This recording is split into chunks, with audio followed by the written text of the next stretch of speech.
Hello everyone, welcome again to my channel. तो आज हम एनसीईआरटी क्लास थर्ड के चैप्टर नंबर 2 जो कि ईवीएस का चैप्टर नंबर 2 है उसको पढ़ेंगे, जिसका नाम है कि पौधों की परी।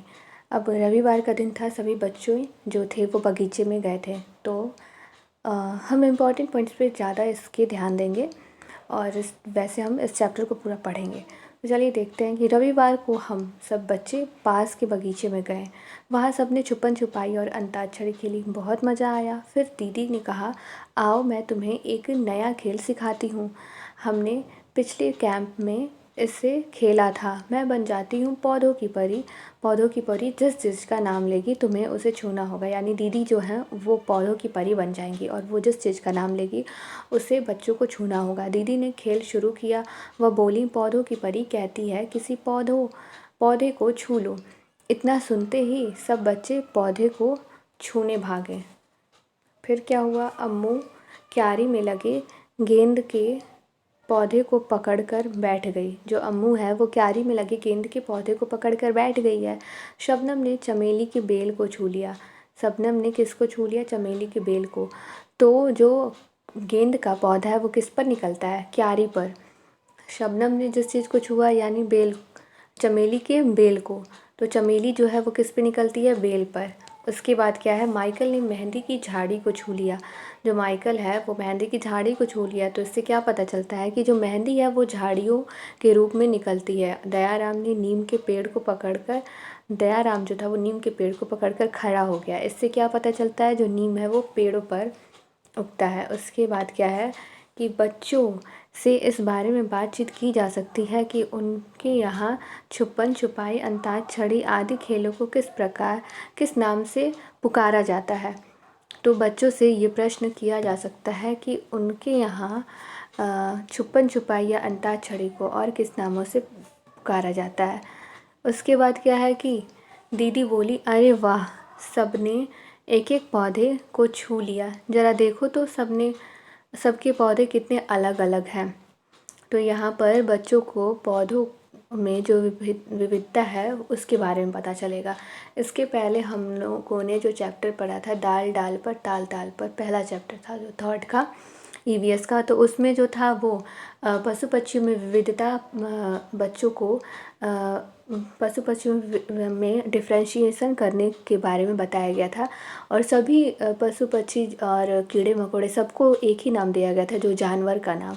लेकिन जब बच्चों को ऑब्ज़र्व करने के लिए कहा गया था कि वो ऑब्ज़र्व करें कि कितने अलग अलग हैं, कोई पानी में रहता है, कोई पेड़ पे रहता है, कोई कहीं रहता है, उस हिसाब से बच्चे जो थे वो जानवरों को अलग अलग छांट पाएंगे कि कौन कौन से जानवर को क्या क्या कहा जाता है और किस श्रेणी में आता है। ऐसे ही इस चैप्टर में जो है वो पेड़ पौधों के बारे में बताया गया है कि सभी पेड़ पौधे कितने अलग अलग होते हैं। अब क्या है कि शबनम बोली, दीदी आप भी तो छोटे छोटे पौधों पर बैठी हो, सोचो तो दीदी किन पौधों पर बैठी होंगी। खेल फिर शुरू हुआ। अब पौधों की परी ने कहा, एक ऐसे पेड़ को छुओ जिसका तना या तो बहुत मोटा हो या फिर पतला हो। तो क्या कहा है दीदी ने कि किसी ऐसे पेड़ को छुओ जिसका तना या तो बहुत मोटा हो या फिर बहुत पतला हो। तो यहाँ पर बच्चों ने एक मोटे तने वाले पेड़ को छुआ है, जिसमें 3 बच्चे मिलकर इसको गले लगा रहे हैं, और यहाँ पर एक पतले तने वाले पेड़ को छुआ है। बच्चे फिर भागे मोटे और पतले तने वाले पेड़ों को छूने। क्या तुमने कोई ऐसा पेड़ देखा है जिसका तना चित्र में दिखाए गए पेड़ जितना मोटा हो? माइकल को खेल बड़ा रोचक लगने लगा था।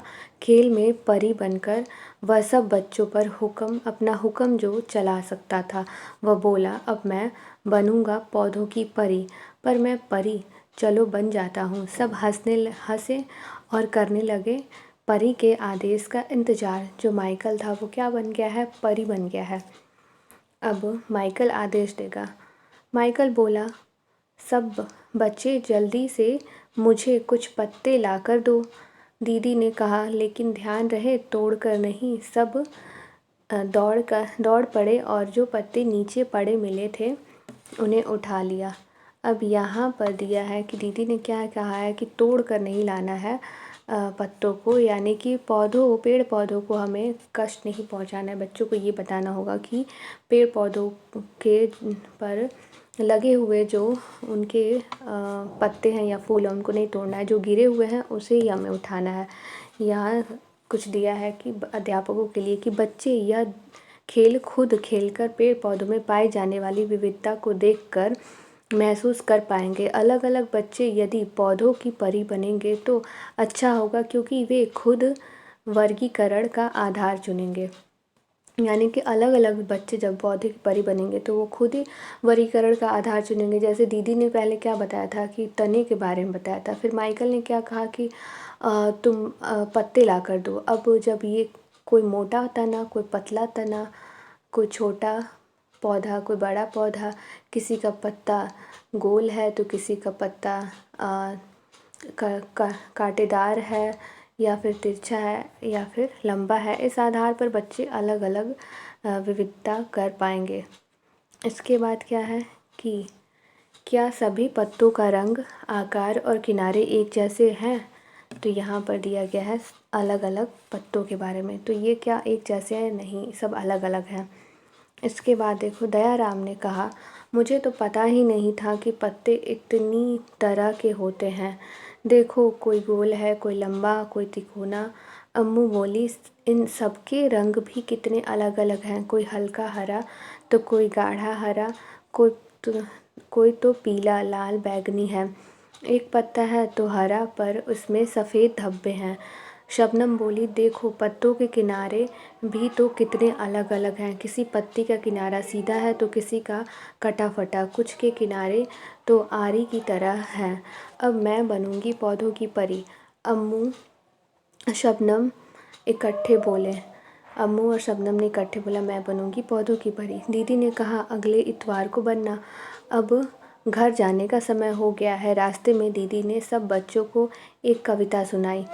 अब यहाँ पे अध्यापकों के लिए और अभिभावकों के लिए संकेत का चिन्ह दिया गया है कि बच्चे विभिन्न प्रकार के गिरे हुए पत्तों को इकट्ठा कर सकते हैं और उनके पौधों के नाम पता कर सकते हैं। तो बच्चों से अलग अलग पत्ते इकट्ठा करने के लिए आप कह सकते हैं, प्रोजेक्ट के रूप में भी आप उन्हें दे सकते हैं और फिर उनके पौधों के नाम पता करने के लिए कहें। इससे पता चलेगा कि इस पौधे का पत्ता कैसा होता है और दूसरे का कैसा होता है। यहाँ पर एक पत्ते पर कविता दी हुई है कि हरे हरे और गीले ढीले, लाल बैंगनी कुछ पीले, ऐसा कुछ कविता दिया गया है, जिसको लिखा किसने है कि विजेंद्र पाल सिसोदिया ने इस पत्ते की कविता को लिखा है। उसके बाद क्या है कि बच्चों को कविता गाना अच्छा लगता है, उन्हें ज़बरदस्ती याद करने को नहीं कहा जाए। अच्छा होगा कि सभी बच्चे कक्षा में साथ साथ गाएं। तो बच्चों को यहाँ पर रटने के लिए नहीं कहा जाएगा, बस एंजॉय करके इसे गाने के लिए कहा जाएगा। उसके बाद क्या है कि कविता के चारों तरफ बने पत्तों को में रंग भरो। तो बच्चों से रंग भरवाना है जो भी पत्ते बने हैं। यही सारे प्रश्न हैं। अब कुछ पत्ते इकट्ठा करो, जैसे कि नींबू, आम, नीम, तुलसी, पुदीना, हरा धनिया। इन पत्तों को मसालों और उनकी महक सूंघो, मसलो और महक सूंघो। क्या सभी पत्तों की महक एक सी है? क्या तुम सिर्फ महक से इन पत्तों को पहचान पाओगे? तो नींबू जो है उसकी महक आती है, इससे बच्चे पहचान सकते हैं। फिर आम है, फिर नीम है, तुलसी है, पुदीना है, धनिया है। तो इसमें से बहुत सारे ऐसे पत्ते हैं जिनको बच्चे उनकी महक से आराम से पहचान लेंगे। देखो कितने सुंदर चित्र बने हैं। हाँ, ये सूखे पत्तों से ही बने हैं। तो यहाँ पर पत्तों से चित्र बनाने के लिए भी बच्चों को बताया जा सकता है। इससे बच्चे जो हैं वो सभी पत्तों को अलग अलग छांट पाएंगे। बस यही है इस चैप्टर में कि विविधता बच्चों को देखनी है कि सभी पौधे जो हैं वो अलग अलग तरह के होते हैं, उनके में क्या अंतर है। किसी के पत्ते में अंतर होता है, पौधे में अंतर होता है, तने में अंतर होता है और किसी की महक होती है अलग। ये सारी चीज़ें हैं। तुम भी अब सूखे पत्तों से अलग अलग जानवरों के चित्र अपनी कॉपी में बनाओ। मशहूर कलाकार विष्णु चिंचालकर, इंदौर, मध्य प्रदेश से ऐसे सूखे पत्तों से बढ़िया चित्र बनाते थे। यह कलाकारी भी उन्हीं से प्रेरित है। तो कौन है ये? मशहूर कलाकार विष्णु चिंचलकर जो कि इंदौर मध्य प्रदेश के हैं, ये इम्पॉर्टेंट है। और वो सूखे पत्तों से बढ़िया बढ़िया चित्र बनाया करते थे। इसके बाद क्या है? दीदी ने सबको पत्तों और तनों की छाप लेना भी सिखाया।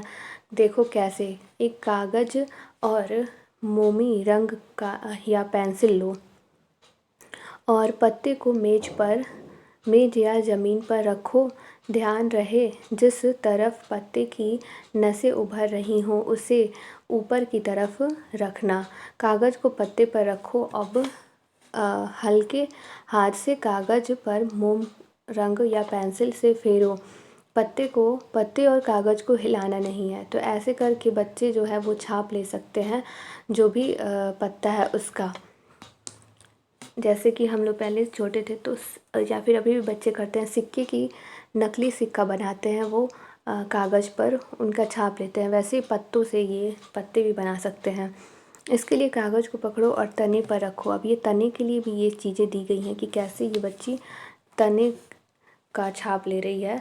उस पर रंग फेरो, देखो तुम्हारे कागज़ पर तने की छाप बनी है कि नहीं। तो यहाँ पर तने की छाप लेने के लिए कहा गया है। तो यहाँ पे भी अंतर किया जा सकता है कि कैसे जो पत्ते हैं उनके जो नसें हैं वो कैसे कैसे गई हैं, उनका आकार कैसा है। फिर तने की जो छाप है, सभी पौधों के जो तने हैं उनकी छापें अलग अलग होती हैं, पत्तियों की छापें अलग अलग होती हैं। चित्र में कौन कौन सी चीज़ों पर फूल पत्तियों की डिज़ाइन है? तो ये देखो चित्र यहाँ पर दिया है, तो इसमें फूल पत्तियों की डिज़ाइन दी गई है। तो ये बच्चों को हम बता सकते हैं कि वो अपने घर में भी देख सकते हैं कि कौन कौन सी फूल पत्तियों की डिज़ाइन उनके घर में पर्दों पे, सोफ़े पे या कपड़ों पे बनी हुई है। पेड़ पौधों के बारे में जानकारी लेने के लिए बच्चे अपने बड़ों से पूछें अथवा किसी किसान या माली से पता करें। पेड़ पौधों के प्रति संवेदनशीलता, उनमें जुड़े भावनाओं को छोटे छोटे किस्से सुनाकर विकसित करें। तो बच्चों को छोटे छोटे पेड़ पौधों से जुड़े हुए किस्से सुनाएं, जिससे कि बच्चों के अंदर संवेदनशीलता आएगी पेड़ पौधों को लेकर के। और उन्हें किसी माली या फिर किसी किसान से आप मिला सकते हैं। अब क्या है कि अपने घर में देखो किन किन चीज़ों पर फूल पत्तियों के डिज़ाइन बने हैं। वही सारे प्रश्न हैं जो ऊपर हमने पढ़ा है, उन्हीं के आधार पर प्रश्न बनाए गए हैं। किसी बुजुर्ग से पता करो क्या कोई ऐसे पेड़ पौधे हैं जो उस समय होते थे जब वे छोटे होते थे। तो बुजुर्गों से पता करो कि ऐसे पेड़ पौधों के बारे में बताएं कि जब वे छोटे थे तो वे पेड़ पौधे ज़्यादा होते थे या फिर अभी वे दिखाई नहीं देते हैं। उनके समय के पेड़ पौधों के बारे में भी बच्चे जानेंगे तो उन्हें पता चलेगा कि आज से इतने सालों पहले कैसे पेड़ पौधे हुआ करते थे या कैसा समाज था। उससे जुड़ी हुई जो भी चीज़ें हैं हर एक चैप्टर में ये दिया गया है कि बच्चे अपने बुजुर्गों से पता करें कि उनके समय में कैसी चीज़ें हुआ करती थी। पेड़ से दोस्ती, तुम्हारे स्कूल या घर के आसपास कोई एक पेड़ ढूंढो और उससे दोस्ती करो। फिर क्या है कि बच्चों को किसी एक पेड़ से रिश्ता बनाने के लिए प्रेरित करें, उसे पानी देना, उसकी देखभाल करना, उसको बारीकी से देखना आदि। इससे पर्यावरण के प्रति उसका लगाव भी बढ़ेगा। तो बच्चों को प्रेरित किया जा सकता है पेड़ पौधों की देखभाल करने के लिए। फिर ऐसे ही कुछ प्रश्न दिए गए हैं, इनके जवाब आप बच्चों से पूछ सकते हैं और उनका उत्तर जान सकते हैं कि उन्होंने इस पाठ से क्या सीखा और वो क्या सोचते हैं पेड़ पौधों को लेके। ऐसे ही कुछ प्रश्न दिए गए हैं। तो बस यही था इस चैप्टर में। पेड़ पौधों और में विविधता करने के लिए बच्चों को अलग अलग आधार पर विविधता करने की, कुछ तने को मान करके या फिर पत्तियों को मान करके, पौधों के आकार, ये सारी चीज़ों को वे ध्यान दे करके देंगे तो उन्हें पता चलेगा कि कौन से पौधे कितने अलग होते हैं एक दूसरे से। तो अगर आपको ये पसंद आया हो वीडियो तो आप लाइक कर सकते हैं और हमसे जुड़े रहने के लिए चैनल को सब्सक्राइब कर सकते हैं। Thank you.